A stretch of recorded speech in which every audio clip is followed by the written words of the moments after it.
Hello people, hope you are doing well. आज हम लोग ऑर्डर 9 सीपीसी कवर करेंगे। Order 9 CPC talks about appearance of parties and consequence of non appearance. कब parties appear होंगी तो क्या प्रोसीजर होता है कोर्ट का, और अगर नॉन अपीयरेंस किया पार्टीज अगर अपीयर नहीं हुई कोर्ट में, कोर्ट के समन्स भेजने के बाद भी, तो उसका क्या क्या कॉन्सिक्वेंस होता है या क्या इफेक्ट होता है, ये सारी चीजें आज हम देखेंगे। Okay, starting with rule number 1. Rule number 1 says parties to appear on date fixed for the defendant to appear. ठीक है, कौन सा डेट जो फिक्स करी गई है उस डेट को अपेयर होना है। और ये अपेयरेंस चाहे तो इन पर्सन हो सकता है या बाय देयर प्लीडर्स भी हो सकता है। सो दो तरीके से हो सकता है, चाहे तो इन पर्सन हो जाए, चाहे तो बाय देयर प्लीडर्स हो जाए। Rule 2 says talks about dismissal of suit. किसके बारे में बात करता है? सूट के डिसमिसल के बारे में बात करता है। तो यहां पर क्या बताया है कि जो हमारे प्लेंटिफ हैं, अगर वो डिफॉल्ट करते हैं, अगर उन्होंने डिफॉल्ट किया, ठीक है, टू पे कोर्ट फीस और पोस्टल चार्जेस। किस चीज के लिए?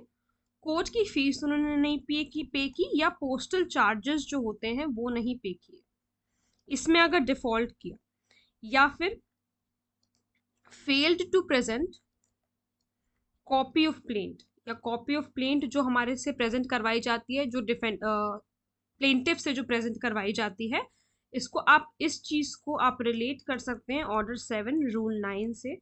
ठीक है, तो यहाँ पर जो कॉपी हमारे पास प्लेंट की जो कॉपी प्रेजेंट करवाई जाती है, अगर वो नहीं प्रेजेंट की या प्लेंटिफ ने डिफॉल्ट किया कोर्ट की फीस पे करने में या पोस्टल चार्जेस को पे करने में, तो ऐसे में सूट को डिसमिस कर दिया जाता है। तो ये था हमारा रूल 1 और रूल 2।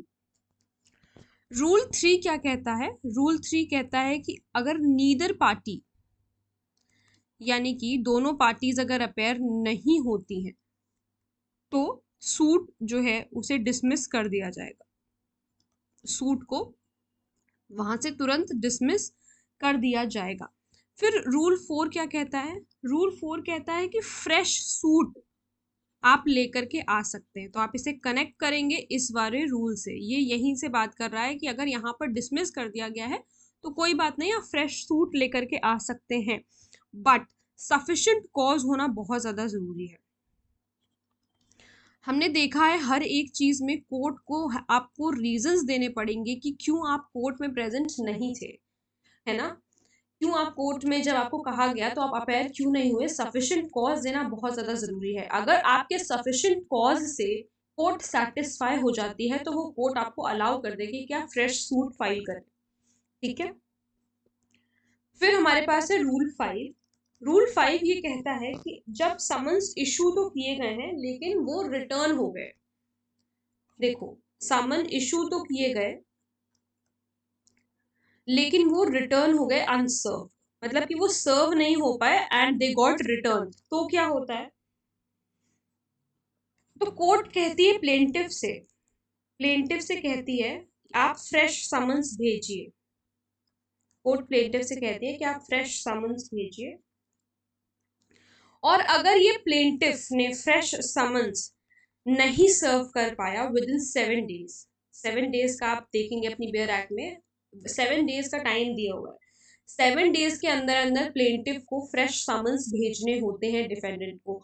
अगर वो नहीं भेज पाया तो कोर्ट डिसमिस कर देती है, सूट को डिसमिस कर देती है। बट यहाँ पर अगर सूट हमारा डिसमिस हुआ है तो फ्रेश सूट जो है हमारा वो बार्ड नहीं होता है। Fresh suit is not barred. अगर ऐसे केस में हुआ है फ्रेश समन्स नहीं सर्व कर पाया डिफेंडेंट, तो फ्रेश सूट बार नहीं होता। लेकिन उसके लिए भी इन्होंने 3 जो है दे रखे हैं कि अगर ये 3 चीजें हैं तो फ्रेश सूट बार नहीं होगा। ठीक है, वो 3 चीजें क्या है? अगर हमारा जो प्लेंटिफ है वो ये प्रूव कर दे कि वो डिफेंडेंट का रेजिडेंस नहीं ढूंढ पाया, डिस्कवर नहीं कर पाया, तो जो है हमारा फ्रेश सूट बार नहीं होगा, पहली चीज। दूसरी चीज, डिफेंडेंट जो है खुद अवॉइड कर रहा था। क्या अवॉइड कर रहा था? Service of summons. वो खुद जो है समन्स की सर्विस को वो खुद अवॉइड कर रहा था। तीसरी चीज, अगर कोई अदर सफिशिएंट कॉज है, और सफिशिएंट कॉज देखो, आप देखोगे तो कहीं पर भी डिफाइन नहीं किया गया है। ये सब हमें केस के थ्रू पता चलता है। कोई केस होता है तो उससे पता चलता है कि क्या कोर्ट ने सफिशिएंट कॉज किसी केस में माना, तो वो केस टू केस डिपेंड करता है। आप देखेंगे तो सफिशिएंट कॉज, आप जब लिमिटेशन एक्ट वगैरह पढ़ेंगे उसमें भी सफिशिएंट कॉज की काफी बातें करी गई है, तो वहां पर भी कहीं पे डिफाइंड नहीं है आपका sufficient cause, but it depends from case to case, circumstances of case पर डिपेंड करता है कि कोर्ट किस चीज से सेटिस्फाई हो जाए और जो है आपका डीले कॉन्डोन कर दे। तो तीन चीजें हैं, जब हमारा फ्रेश सूट यहाँ पर बार नहीं होता, जब डिफेंडेंट का रेजिडेंस ना मिले, डिस्कवर ना कर पाए प्लेंटिफ, डिफेंडेंट खुद सर्विस ऑफ समन्स अवॉइड कर रहा हो, छुप रहा हो, कहीं पे ऐसी जगह पर हो जहां पर उसको ढूंढना नामुमकिन है, या फिर तीसरी चीज कोई दूसरा सफिशिएंट कॉज हो तो रूल 5 तक हो गया है। रूल 6 के आगे हम लोग बढ़ते हैं। रूल 6 कहता है कि प्लेंटिफ तो अपेयर हो गया, जहां पर पीएल लिखा है तो समझ लो प्लेंटिफ लिखा हुआ है, प्लेंटिफ तो अपेयर हो गया बट डिफेंडेंट अपेयर नहीं हुआ, डिफेंडेंट अपेयर नहीं हुआ है, तब क्या होगा? देखो, तीन चीजें हैं इसमें भी। समन्स अगर ड्यूली सर्व्ड है, किसको? डिफेंडेंट को, क्योंकि डिफेंडेंट अपेयर नहीं हुआ ना। समन्स अगर ड्यूली सर्व्ड कर दिए गए हैं तो एक्स पार्टे डिक्री पास कर दी जाएगी। एक्स पार्टे डिक्री का मतलब है ये एक ऐसी डिक्री होती है जो डिफेंडेंट के एब्सेंस में पारित की जाती है कोर्ट के द्वारा। दूसरी चीज, समन्स तो समन्स ही यहाँ पर ड्यूली सर्व्ड नहीं है। पहला तो केस क्या हुआ कि समन्स ड्यूली सर्व्ड है, अगर समन्स ड्यूली सर्व्ड है उसके बाद डिफेंडेंट अपेयर नहीं हो रहा तो एक्स पार्टी डिग्री जो है कोर्ट पास करेगी। दूसरी चीज क्या है, समन्स ही ड्यूली सर्व नहीं है तो भाई सेकंड समन्स भेजो, कोर्ट कहेगी दोबारा समन भेजो, नहीं नहीं अगर जा पा रहा है, ड्यूली सर्व नहीं हो पा रहा है। तीसरी चीज क्या है, सर्व बट नॉट ऑन टाइम। सर्व तो किए जा रहे हैं लेकिन ये टाइम टू टाइम नहीं हो रहा है, कंसिस्टेंटली नहीं हो रहा है, मतलब जो जिस तरीके से होना चाहिए उस तरीके से उस टाइम पर नहीं हो रहा है। तो अगर ऐसा कुछ है तो प्लेंटिफ को कॉस्ट देनी पड़ेगी कि क्यों भाई ऐसा हो रहा है, ठीक है। और यहाँ पर ये सारी चीजें होने के बाद अगर कोर्ट को ये लग रहा है कि समन्स जो है वो टाइम पर सर्व नहीं हो रहे हैं तो कोर्ट पोस्टपोन कर देती है हियरिंग। कोर्ट जो है पोस्टपोन कर देगी कि आगे की हियरिंग में इस चीज की सुनवाई की जाएगी, ठीक है। तो ये था रूल 6। रूल 7 क्या कहता है? रूल 7 हमें प्रोसीजर बताता है। किस चीज का प्रोसीजर बताता है? उस दिन का जब डिफेंडेंट अपेयर करता है on adjourned day and assigns a good cause. Procedure किस दिन का? When defendant appears on adjourned day and he assigns a good cause. Good cause का मतलब वही सफिशिएंट कॉज वो बता देता है। मतलब जिस दिन अर्जर्न किया गया था उस दिन वो अपेयर हो गया और उसने कोई गुड कॉज बता दिया तो कोर्ट उस तरीके से, गुड कॉज यानी सफिशिएंट कॉज बता दिया तो कोर्ट उस तरीके से ही प्रोसीड करेगी as he was appeared, as he had appeared on the day fixed for his appearance. तो कोर्ट किस तरीके से प्रोसीड करेगी? जैसे कि वो उस दिन अपेयर हुआ था जिस दिन उसको बताया गया था, अपेयर होने के लिए कहा गया था, ठीक है।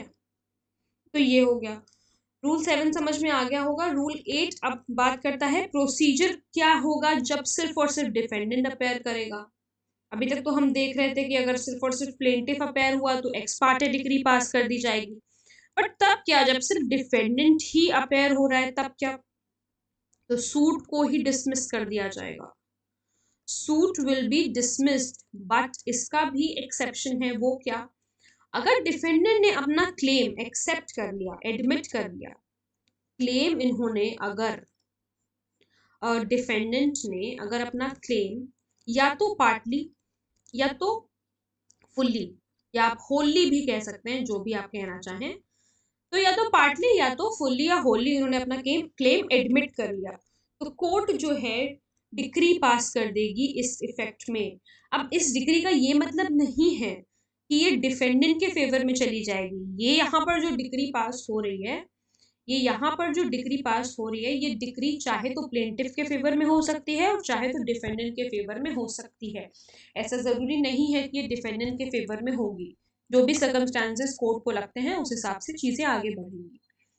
रूल 9 कहता है कि जैसे मान लो रूल 8 में, इस वाले रूल में जो हमारी डिक्री है वो प्लेंटिफ के अगेंस्ट चली गई, डिक्री अगेंस्ट प्लेंटिफ हो गया, तब क्या? रूल 8 से आप इसे कनेक्ट करेंगे, ठीक है? तब क्या होगा?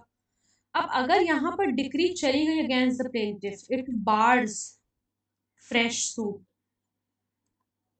प्लेंटिफ का काम खत्म हो गया और यहाँ पर फ्रेश सूट को बार कर दिया गया है, ठीक है? बट बहुत अच्छी बात एक और है, ये यहाँ पर ये कहा गया है कि सेटिंग असाइड के लिए वो एप्लीकेशन दे सकता है। तो मतलब काम खत्म नहीं हुआ है, अभी बचा हुआ है। लेकिन अगर जनरली हम कहेंगे तो वो बार हो जाता है।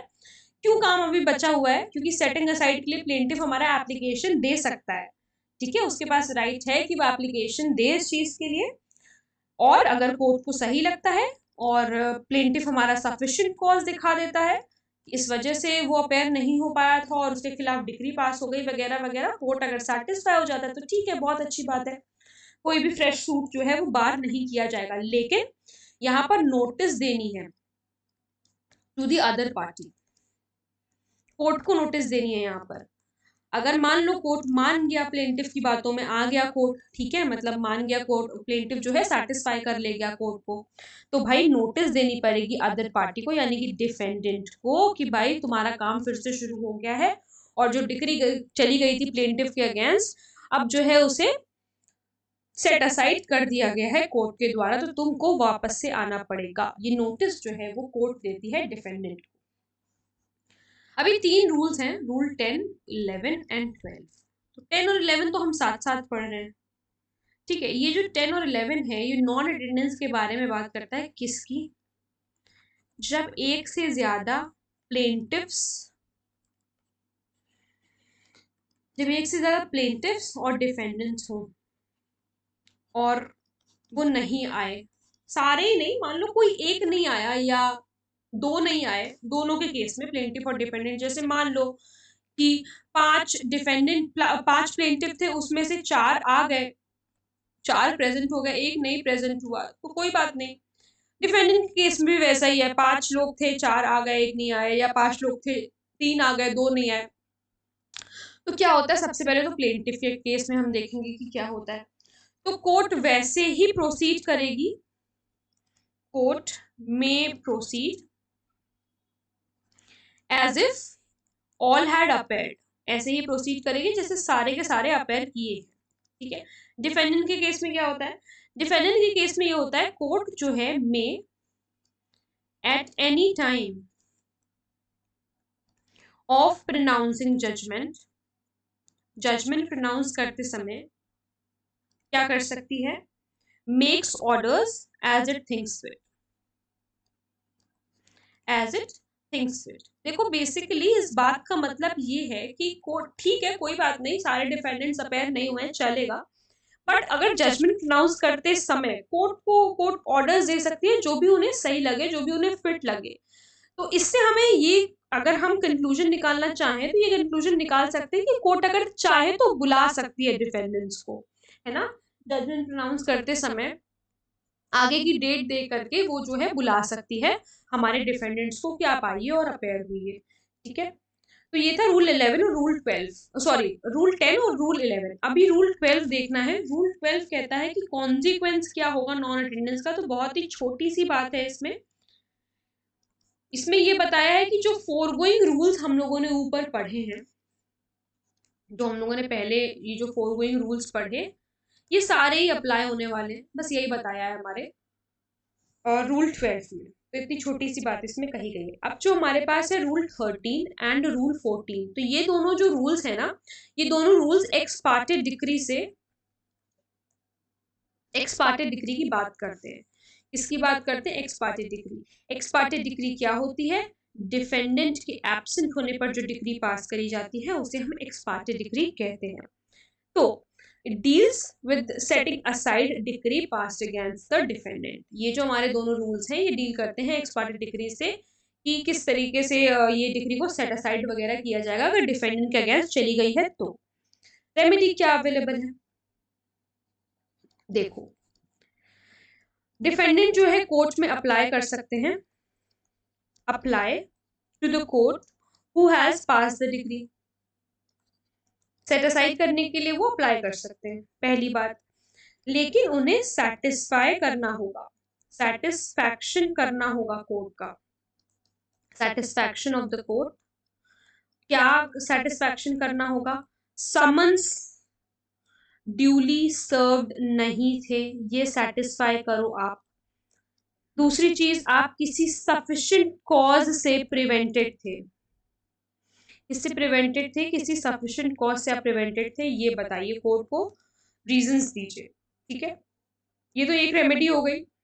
ठीक है, दूसरी रेमेडी क्या है, कोर्ट जो है शैल सेट असाइड, सॉरी ये रेमेडी नहीं है, ये रेमेडी हम लोगों ने यहाँ पर पढ़ ली। अभी और रेमेडीज भी हैं सीपीसी में, लेकिन वो हमें अभी इसके साथ नहीं पढ़नी है। हमारे पास जो रेमेडी थी एक्स पार्टे डिग्री के लिए वो रूल नंबर 13 में दी हुई है।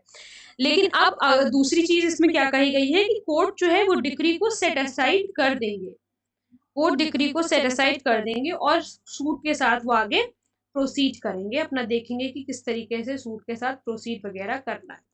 ये दो चीजें हैं इसमें। अभी खत्म नहीं हुआ है हमारा रूल 13। रूल 13 और भी कई बातें कहता है कि एप्लीकेशन जो है ये it must be made with in 30 days. तो ये रूल 13 और रूल 14 हम लोग साथ में ही पढ़ रहे हैं। एप्लीकेशन जो है वो 30 दिन के अंदर अंदर कर देनी होगी।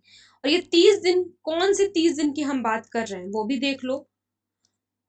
Date of the decree, decree की डेट जिस दिन डिक्री आई उस दिन से 30 दिन के अंदर अंदर, या फिर अगर समन्स ड्यूली सर्व्ड नहीं हो रहे थे,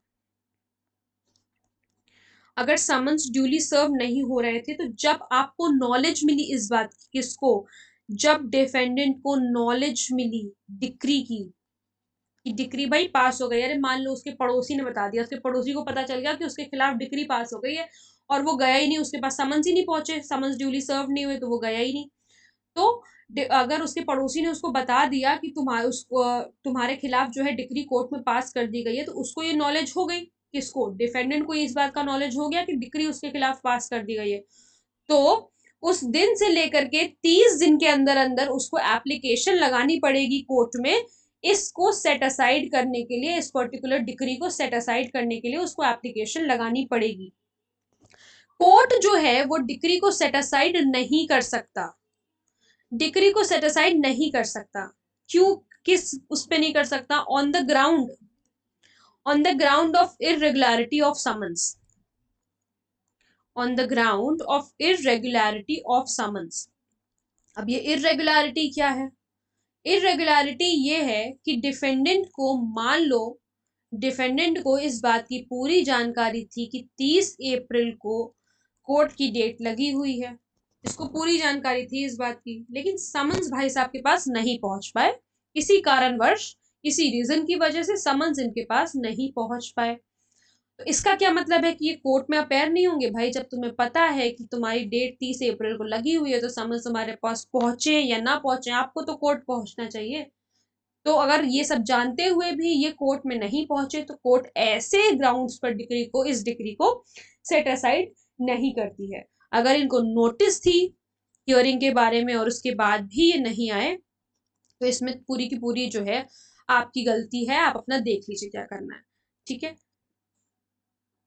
रूल 14 क्या बताता है, रूल 14 कहता है कि नोटिस देनी पड़ेगी, किसको, ऑपोजिट पार्टी को, यानी कि हमारे प्लेंटिफ को नोटिस देनी पड़ेगी कि कोर्ट, अगर कोर्ट डिक्री सेट असाइड कर देती है कि एक्स पार्टी डिक्री को सेट असाइड कर दिया गया है, तो आप मतलब कोर्ट जो है नोटिस देगा प्लेंटिफ को कि एक्स पार्टी डिग्री को सेट असाइड कर दिया गया है और दोबारा से केस की प्रोसीडिंग शुरू हुई है, अब आपको आना पड़ेगा। और ये जो नोटिस है ये मैंडेटरी है, इसमें कोई इफ एंड बट नहीं हो सकता, ये कोर्ट की डिस्क्रिप्शन पर नहीं है, ये उन्हें देना ही देना पड़ेगा।